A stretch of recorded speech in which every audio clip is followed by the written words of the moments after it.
electron. So it's the same drill. You calculate the lowest lying orbitals with electrons using Hund's rule. Then you bunch up the electrons, and then whatever orbitals are left, you hybridize, and you end up with hybrid orbitals. So it's not, something you've seen before. So in the case of the cobalt hexacarbonyl compound, we did this. We had this for the cobalt, bunch up the electrons, then the empty orbitals get hybridized to, in this case, D2sp3 orbitals, which are all of equal energy. And so to get 6 orbitals of equal energy, you end up having a geometry that looks like an octahedron that looks like this, where you have a square, with cyanides above and below. So you can imagine a square pyramid on top of a square pyramid, and that's an octahedron. And so that's the D2sp3 hybrid that we had. Now, for 16 electron, I think this is where we stopped last time. For 16 electron complex, it's just a little bit different. And so we took the cisplatin, the cancer drug, and that turns out to be a D8 compound. And so I'm summarizing a few of the steps. I violated Hund's rule here, as you see. In Hund's rule, I'd have 1 electron here and 1 electron there, but bunch them up. And now, I'm going to hybridize all but one of the 6 p orbitals. So I'm going to leave one of these empty. The reason is because I have only 4 ligands, right? So I only need 1, 2, 3, 4 orbitals to hybridize. These now are D, 1 d orbital, 1 s, ds, and 2 p's. So dsp2. So these are a quarter s, quarter d, and half are p character. And so each of these green double arrows represents an electron pair, either from the ammonia or from the chlorine. Okay, so electron pair here, electron pair there. And these are all of equal energy, these orbitals. And so because you have 4 of these are in the plane, the 6p orbital is above and below the plane, and that is empty. So this would be not an octahedral, but a square planar complex. And so that's pretty much all we really need to say. The geometries of these two are going to be a little bit different. One's going to be a lot different. One's going to be square planar, and one is octahedral. Now we're in a position to understand how organometallic mechanisms work, and there are some similarities with what we've seen for carbon, but also a lot of differences. And there's one really big difference that we're going to cover this morning. So the simple one is kind of ligand association dissociation. So remember that you have these electron pair donors that bond covalently to transition metals. These ligands can be exchanged for other ligands. So they can detach from the metal, and then other ligands can attach themselves. So you can think of this as just kind of an equilibrium, right? So you have metal, ligand comes on, ligand goes off. For tetrakis triphenylphosphine palladium 0, then loss of one of these triphenylphosphines can take place in equilibrium. Now, what you need to be aware of is that when you do this ligand association, the oxidation state didn't change. Okay, so you're not oxidizing the metal or reducing it. All you're doing is altering the electron count. So in the starting material here, you have a coordinatively saturated 18 electron species, and then in the product, you have 16 electrons. So if you do the count, remember that you have 10 electrons from the palladium, and then 2 electrons from each of those L-type ligands. And so this is going to be 10 plus 2 times 4, 18. And this is 10 plus 2 times 3, 16. So why would you need to do that in a organometallic mechanism? Well, because if that palladium 0 is going to react with anything, it's got to detach one of those ligands, because once it's 18 electron, nothing's going to happen, right? So in order for something to happen to the palladium, one of those ligands has to be lost. And how that happens is through this reversible process. Okay, so that's easy enough. Now, ligand substitution different. It means that I take a ligand and I replace it with something. Okay, so here, again, you're not going to change the oxidation state and you're not going to change the electron count, but you will change the ligand. Here you have an X-type ligand, iodide, and it's being replaced by methyl. Okay, so you can think of this as just being an additional elimination. Just imagine that the methyl adds and then the iodide leaves. And so this will be now the new organometallic complex. It has two X-type ligands, two L-type ligands. Now this turns out to be the norm, that when you do ligand substitution, most of them are going to be X for X or L for L. Okay, so usually it's the same type of ligand that's being substituted. Now, the third general mechanism is the one that has really no counterpart at all in main group chemistry. Okay, so we've never seen anything like an oxidative addition before, and this is kind of at the heart of it. So look at what happens here. So I have palladium 0, bis triphenylphosphine.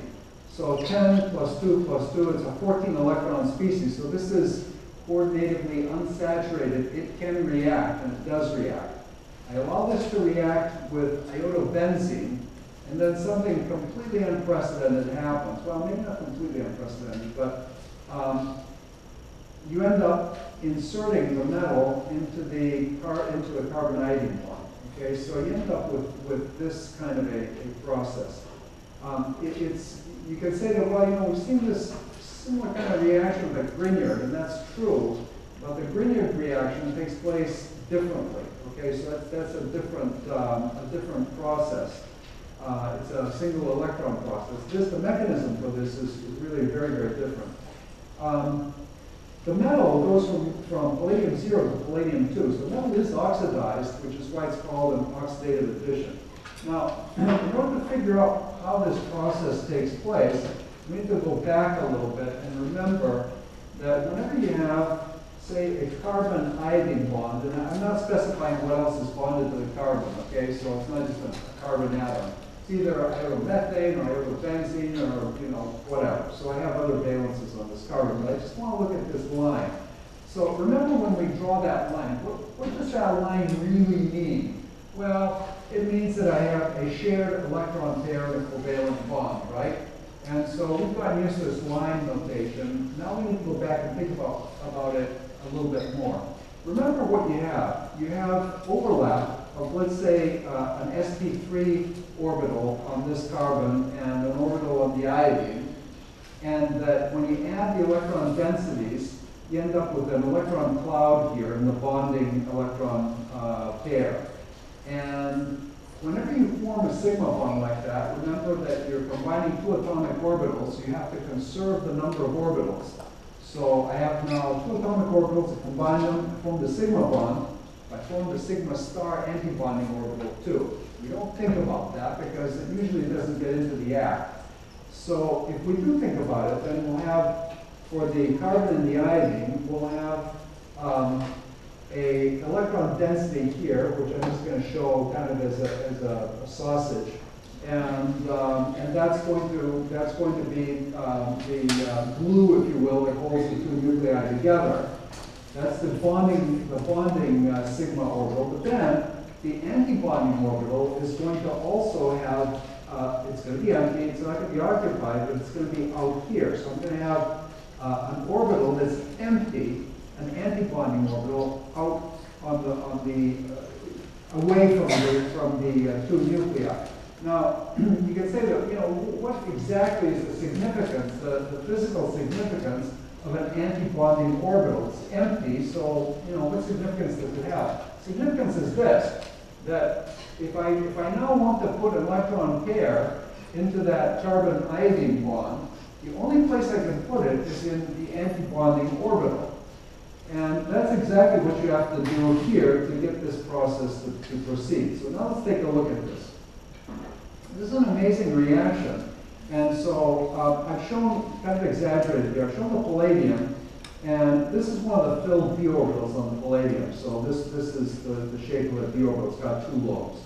And then there's an empty D2sp3, okay? And I'm only showing part of it. So here's the carbon-iodine bond for the iodo-benzene. There's the sausage that I just drew you for this filled sigma orbital. And then I have empty sigma star lobes here and there. And the symmetries match. So I've shown the symmetries here with color, red on red, black on black. And so as the palladium approaches here, 2 things happen. First of all, electron density from the sigma bond migrates into the empty D2sp3. So this sigma bond is donating electrons to the metal. At the same time, the metal is donating electrons to the sigma star. So it's something we haven't seen before. It's kind of a push-pull, right? So you end up pushing electrons into the empty orbital of the metal, and the filled orbital of the metal is pushing electrons back into the sigma star. So what are you doing? Well, the 2 things are doing exactly the same thing, right? If I take electron density out of the sigma bond, I'm weakening the sigma bond. If I put electron density into the antibonding orbital, I'm weakening the sigma bond. So both of these processes are taking place in concert, concerted process. So the metal approaches. As it approaches, you get overlap of 2 types. You get overlap of the filled sigma orbital on the iodo-benzene into the empty orbital on the metal, and at the same time, the filled orbital on the metal is donating into the empty orbital on the iodo-benzene. And as a result, you end up inserting the palladium into this carbon-iodine bond. So almost all organometallic chemistry that we're going to see is going to depend on oxidative addition chemistry. So you can see that of course the palladium has to get close for this to happen. You say that, well, you have this big iodine, you've got the carbon, how does it get in there? Well, the thing you have to remember is palladium, your orbitals here are a lot bigger than these, right? So this will reach, and it reaches because these orbitals reach out further into space than these do. This is not a good drawing, obviously, but it's the best I can do. And so, this is how you get a lot of organometallic processes started. So the blue arrow, this is just what I've been saying. The blue arrows indicated 2 things: electron density from the filled sigma going into the metal, electron density from the filled d orbital on the metal going into the sigma star. So both of these processes take place concertedly. They both weaken the carbon-iodine bond, and they both result in forming a phenyl palladium iodine compound. Okay, so that's the 3rd general kind of mechanism that we've seen. So the first mechanism was ligand exchange. Ligand comes off, ligand goes on. The other one was ligand substitution. You end up with one type of ligand, and then it reacts and you get a different ligand, usually X for X or L for L. The 3rd kind of reaction is completely new. We've never seen anything like it. It's oxidative addition. The 4th kind of mechanism is the opposite of oxidative addition. It's reductive elimination. And so, by the way, when we say oxidative and reductive, now we're not looking at this from the organic chemist point of view. We're looking at it from the organometallic chemist point of view because it is the metal that's being oxidized or reduced. So we say oxidative addition, we're looking at what happens to the oxidation state of the metal, not of the carbon compound. Okay, so here's a nickel complex. Again, this is a 16 electron nickel complex, 2 L-type, 2 X-type ligands. And if it undergoes reductive elimination, this methyl group ends up bonded to that carbon. So I've indicated that. And so it's just the opposite of an oxidative addition. The oxidative addition would have the nickel approaching this carbon-methyl bond and inserting into it. The reductive elimination is just the opposite. Why is it a reductive elimination? Well, because here, the oxidation state of the nickel is +2, and there it's 0. And so the nickel has been reduced in this process. And in the process, of course, you form a carbon-carbon bond. So, so oxidative addition, reductive elimination, these are two fundamental types of organometallic reactions, and there are umpteen numbers of catalytic cycles that involve successive oxidative addition, reductive elimination processes to get to the final product. Can you please put away your iPhone? Thank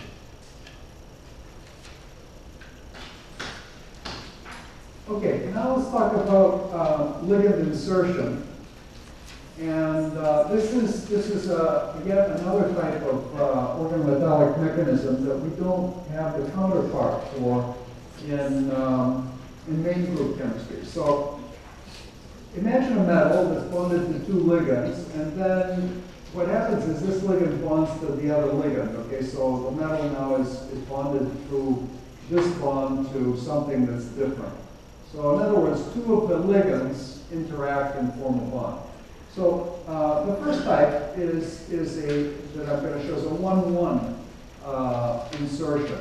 Why 1-1? Well, because you can think of this as being carbon atom 1 coming off the metal. This is carbon atom 1 coming off the metal.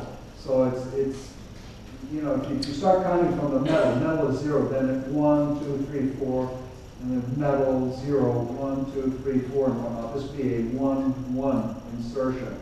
And so look at what happens. The methyl comes in, starts bonding to the carbonyl, and then the carbonyl, which was an L-type ligand, now is no longer carbonyl, but this ends up as an X-type ligand. So L-type turns into an X-type ligand, and the manganese oxidation state didn't change, as it turns out, because of that, but the electron count did. And so, and you don't need to memorize that, just I'm stating observation. So the important thing is to recognize that you can get this ligand insertion. And so it looks like kind of a rearrangement, which is what it is.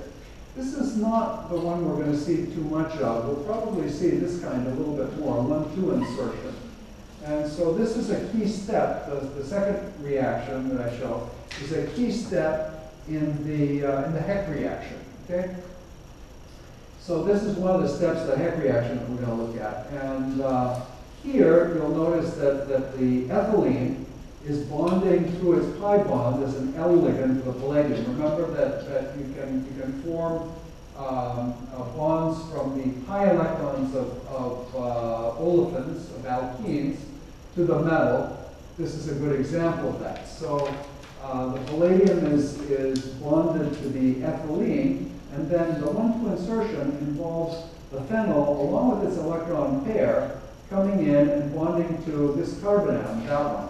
So this will be a 1 because this is at 1 carbon away, but now in the product it's 1, 2. The phenyl is on the second carbon. So that's why this is a 1-2 insertion. And these reactions are concerted. Okay, so it doesn't go through steps. This all happens in one step. And if you have a cyclic alkene, then you can tell that it's a syn addition. So in other words, the addition of the phenyl takes place from the same side as the metal. And so you don't end up with two products, or the trans, you end up with one cis product.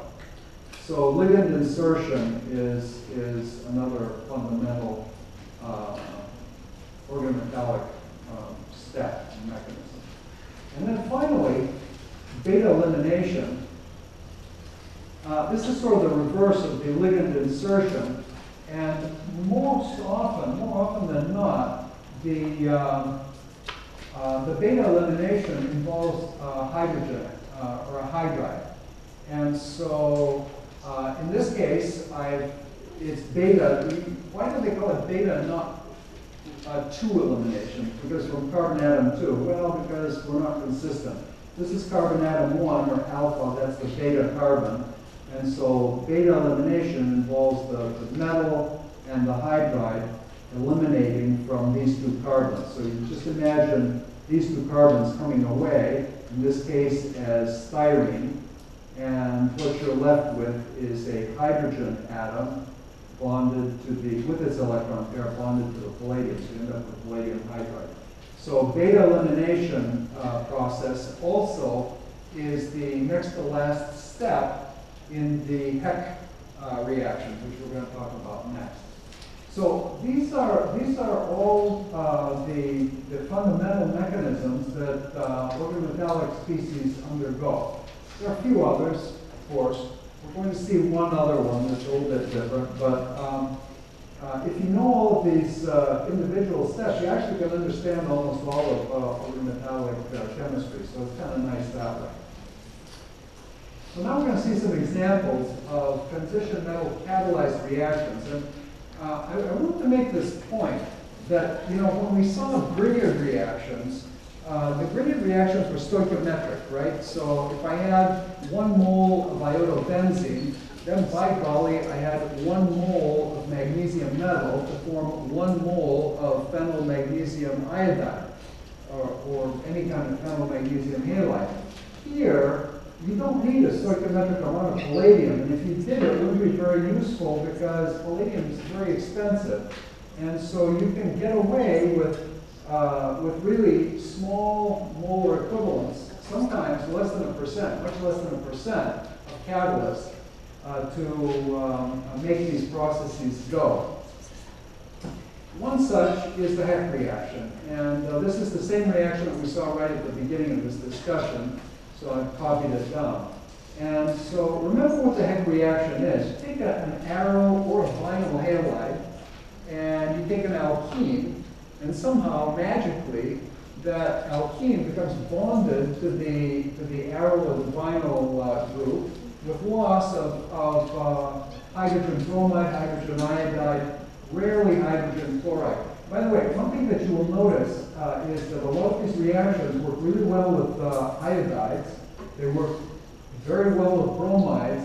And once you get the chlorides, you know, maybe reactivity is not all that great. And so that is a bit of a limitation. That limitation has been addressed in recent years. There are ways to get around it by altering the ligands on the metal usually.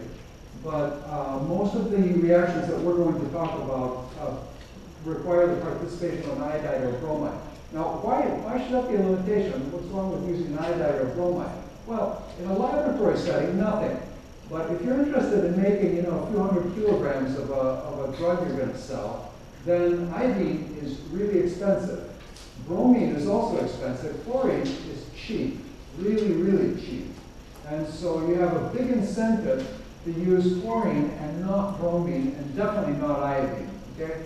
So that's why. Now, let's go through this again. You have this palladium tetrakis arrow phosphine complex, in this case not phenyl, it's the alpha methyl phenyl. And critically, you have triethylamine. Triethylamine is not present in catalytic quantity, that's stoichiometric. And then you have a solvent, heat it up, and you get a very good yield of this styrene, and you also get the amine salt, the amine hydrobromide. So somehow the amine has pulled off a hydrogen from here and a bromine from there. But of course, that makes no sense, right? Because this is not nearly strong enough a base to pull off that proton. So it's not pulling off the proton from the alkene. It's pulling off the proton at some much later step in the mechanism, which we will see. Okay, so the mechanism, by the way, so I don't have to draw this out. I've shown this as L for a L-type ligand. And so I have palladium L4, that's that stuff. That is an 18 electron species. Now I have ligand exchange, so I lose one of the phosphines. This is a 16 electron species.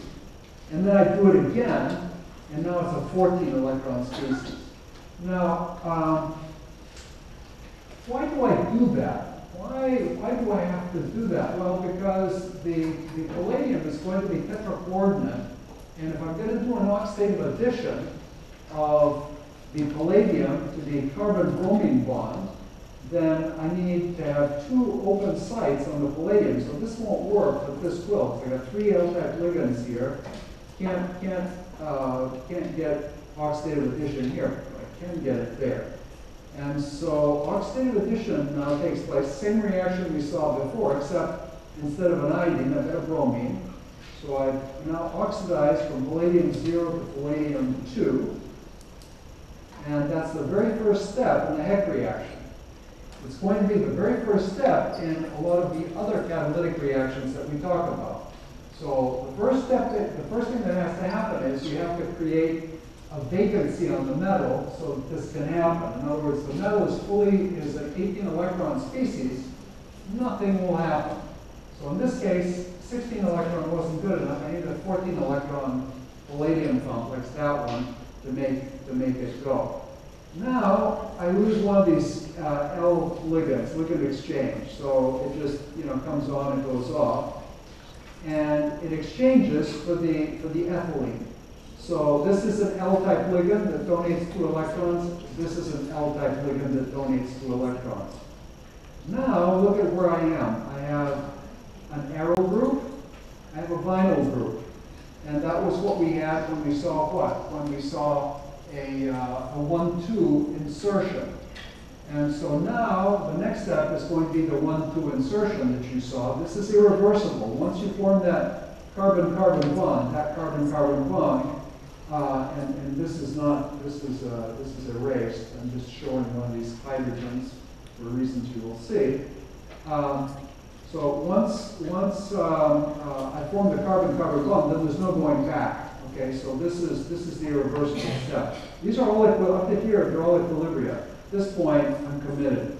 And so the 1,2 insertion takes place, and now I have an alpha beta carbon atom that has a hydrogen attached.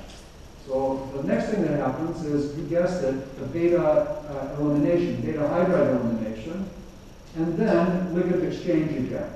So this ligand comes off, there it is, and another phosphine goes on, there it is. This is palladium 2, and now you can think of this as being kind of a palladium 0 complex to HBr. It's not, but nevertheless, triethylamine can abstract hydrogen bromide from that palladium complex. So you think of the triethylamine coming in, bonding to the hydrogen and spitting out bromide. That regenerates the palladium 0 that gets the process started all over. So I started with palladium 0, 14 electron species. I end up with the same one. So it is a catalytic cycle. And so this is the Heck reaction. Now, it's kind of amazing this stuff works as well as it does, because any one of those steps, if any one of those steps has a rate that's slow, guess what? The reaction won't go. And so you can't really get these reactions to succeed unless the rates are good. And so each of these elementary steps has to have a reasonable rate under the reaction conditions, or you're never going to get to the final product. Let's go over it one more time. So ligand exchange gets you to the coordinatively unsaturated palladium that does the oxidative addition. Then you do ligand exchange again to get to a palladium species that is bonded both to the aromatic ring and has the alkene as a pi ligand, as an L ligand. The key step, if you want to think of it, the second key step, first key step was the oxidative addition. The second key step is going to be the 1,2 migration that is irreversible, and then beta hydride elimination gives you the next to last complex. Loss of the product through ligand exchange gives you the hydrobromo palladium, which reacts with triethylamine to regenerate the catalyst. So that's the Heck mechanism. Now, this mechanism and every other mechanism that you learn in Chem 272 and 273, the way you learn mechanisms is not looking at it in the book or in your notes. The way you do this is when you go home, you take a blank piece of paper and you reproduce that. Okay? And if you get stuck, which is normal, then you look at the notes or at the book, but you try to reproduce it. Until you do that, you don't know that mechanism. Okay? So please do that. Now, if If your alkene is not ethylene, but it's cyclohexene or any other cyclic alkene, then you get a slightly different product. Notice that what we got as a product with ethylene was a double bond that's conjugated with the aromatic ring. They say, well, with ethylene, how could it be otherwise? Yeah, I know that, but it would have been the same if we had propylene. When you end up using, when you use cyclohexene, then the product, notice, is not conjugated. Okay? So now we need to understand, why is that? I mean, did the mechanism change? Well, yes and no. The elementary steps of the mechanism are exactly the same, but it turns out that now we have your favorite thing. We've got stereochemistry to think about. Okay, now before we get started, let me show something else. Palladium acetate is used as the catalyst. And then you think, hey, wait a minute, that can't be. Palladium acetate is palladium-2. For the Heck reaction, I needed palladium-0, so what the heck is going on? Palladium acetate is not palladium-0, it's palladium-2. That is not a catalyst. And actually, you're right, it's not. Palladium acetate is palladium-2. It's a pre-catalyst.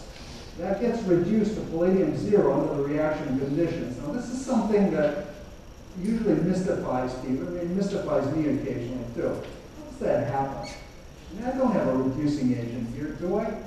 I don't, I've got palladium acetate, but, I don't have hydrogen, I don't have, hydrazine, I don't have sodium borohydride, I don't have any of the reducing agents that we know isn't there. So what, how did this happen?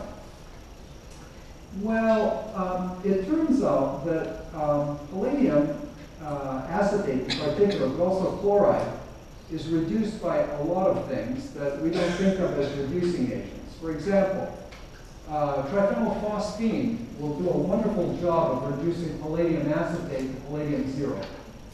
And you end up with an oxidized form of the phosphorus. If I had to guess here, well, actually, I'm not sure what does the reducing. If I had to guess, I guess it's the triethylamine. We're not going to go through the mechanism for this, but triethylamine can, in fact, act as a reducing agent under certain circumstances. So I would guess that triethylamine somehow reduces the palladium acetate. But the key here is that it is still a palladium-0 catalyst. DMF is your solvent. Conditions are the same, pretty much.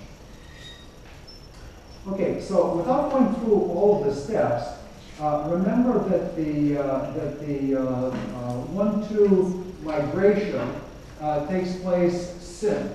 Okay, so you get the cis product. Remember we saw that when we were looking at the mechanistic types. And so in that case, for cyclohexene, I have a phenyl group and a palladium on the same side of the ring. And now I need to get a beta hydride elimination. And because the beta hydride elimination takes place cis, there's only one cis hydrogen here. This hydrogen is trans. And so the beta hydride elimination has to take place this way and not that way. And so that's why the double bond ends up here. And so this is something that you can use actually productively in organic synthesis. You can, because this is completely predictable, you can use this to form compounds of this nature. For alkenes that have an electron withdrawing group, the Heck reaction always gives the beta adduct and never the alpha adduct. And you can figure out why that might be. Okay? So I'll kind of let you puzzle that one out. That's the Heck reaction that earned Heck part of the Nobel Prize a few years ago. He shared that Nobel Prize with Akira Suzuki, whose name is associated with the Suzuki coupling. The Suzuki coupling and the Heck are probably the two most useful reactions for pharmaceutical drug synthesis today. And how do they work? Well, how does this one work? This one works pretty much the same. Well, is it the same? It's almost the same. These mechanisms, by the way, for the HEC, for the Suzuki, and we're going to talk about the other Nobel Prize winner, which was Eiichi Negishi, who is also ethnically Japanese, but has done his career at Purdue University in Indiana. Those are the three guys who shared the Nobel Prize. We're going to talk about the Negishi reaction, too. All of the mechanisms, HEC, Suzuki, Negishi, they differ a little bit, but I think you'll agree they're fundamentally the same. They use different starting materials, and so the starting material for the Suzuki is not an alkene, it's a boronic acid. And so what is a boronic acid, pray tell? Well, okay, so first of all, let's remember what boric acid is. This is boric acid. This is the powder you buy in the hardware store that you put in your shelves to kill cockroaches and ants. Boric acid. It's also, by the way, where else do you see boric acid? A very dilute solution of boric acid is eye drops. Okay, so the stuff that you put in your eyes when they get all irritated from the fog, dilute boric acid. It's a very weak acid. And so you think, well, gee, I'm putting stuff in my eyes that kills cockroaches. Why would I want to do that? And the answer is, well, because it's not really targeted. Apparently this stuff somehow gums up their mouth parts. And I didn't know that. So the cockroaches walk through the powdered boric acid, and then they groom themselves. They end up ingesting the boric acid, and their mouth parts don't work, and they starve to death. So nothing to worry about. Okay, so so that's boric acid, right? Okay, so I showed boric acid. Now, what I want you to imagine taking one of these hydroxy groups and exchanging it for an alkyl. So if I do that, I have an R, this stuff here. This is boric acid. This is going to be a boronic acid. Okay, so if this is phenyl, that's phenyl boronic acid. Okay, so I have a carbon-boron bond, and that's the key. So this is a stable solid, by the way. You can buy this, it's powdered, it's not, it's pretty stable. A lot of these boronic acids are not stable because they dehydrate. Okay, now I'm not going to go through that mechanism either, but you guys can figure out what that mechanism is and what the product might look like. And so the dehydrated forms are unreactive in the Suzuki coupling. Okay. So boronic acid, and once again, an aryl bromide or iodide, rarely chloride. Now, one key difference, this reaction uses base, strong base, hydroxide typically, okay? And you use, look, 0.3 mole% palladium, okay? So truly catalytic palladium, 0.3%. That's not very much at all. And the palladium acetate, which is palladium plus 2, is, you know what it is, it's a pre-catalyst. This is not a palladium 2 catalyzed reaction, it is a palladium 0 catalyzed reaction. And so the palladium acetate got reduced. Here you have a phosphine. So the phosphine is the likely reductant that converted palladium acetate plus 2 to some palladium 0, which is the true catalyst. You also have carbonate. So you've got two bases, and then aqueous, you need aqueous medium here, so aqueous propanol. What do you get? Well, you get this red bond where this and that came together. You get boric acid, typically is its salt with base, I haven't shown this as a salt, and sodium bromide. So the true catalyst, again, palladium 0. And you can stop, by the way, there's nothing to stop you from using palladium 0 as the catalyst right from the get-go. So then the question is, well, if that's the case, then why does anybody bother to use palladium acetate? Here's why. Because palladium acetate is very, very stable. You can have a bottle on your bench for months, years, and open it up, 5 years later, it's still palladium acetate. If you use tetraglycerolphenylphosphine palladium, this stuff is not stable. This stuff, because it is palladium 0, it undergoes oxidation with air. And then it's no longer palladium 0, and it no longer acts as a catalyst. So that's why sometimes you prefer to use palladium +2. So here's another Suzuki reaction. Here, notice that I'm allowing the aryl boronic acid to react not with a aryl bromide, with a vinyl bromide. And notice that if I start with a Z bromide, the product is also Z, so it's stereospecific. So the geometry of the alkene is retained in the product. Now, this tells you a lot about why this reaction is so useful, because it can be used to form alkenes of defined geometry. If I start out with a trans bromide, end up with trans. Okay, so how does it work? Well, I'm summarizing two steps here. You have a ligand exchange and then another ligand exchange, just the same way as you saw before, where the ligand comes off the palladium to give you a 16, and then another one comes off to give you a 14 electron complex. And then you end up doing a oxidative addition, as usual, to the bromide. Okay, so the bromide, in this case the vinyl bromide, undergoes oxidative addition. Oxidative addition there, carbon halogen bond. Okay, right there. Okay, nobody thought about this, did you? Or didn't ask me. Maybe you did think about it. Well, why do you only get oxidative addition to the carbon halogen bond? Why don't you get oxidative addition to carbon hydrogen bond or carbon carbon bond? Okay. Well, okay. So the reason for that has to do with the energy levels of the antibonding orbitals. So the antibonding orbital for the carbon halogen bond is lower in energy than the antibonding orbital for the carbon-carbon or the carbon hydrogen. That's why this happens.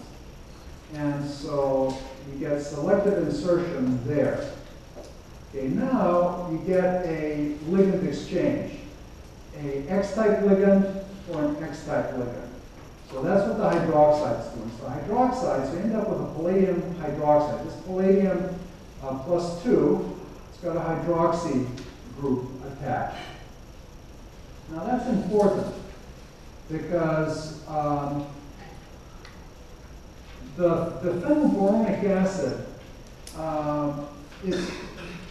boron is how many electrons does boron have for octet purposes?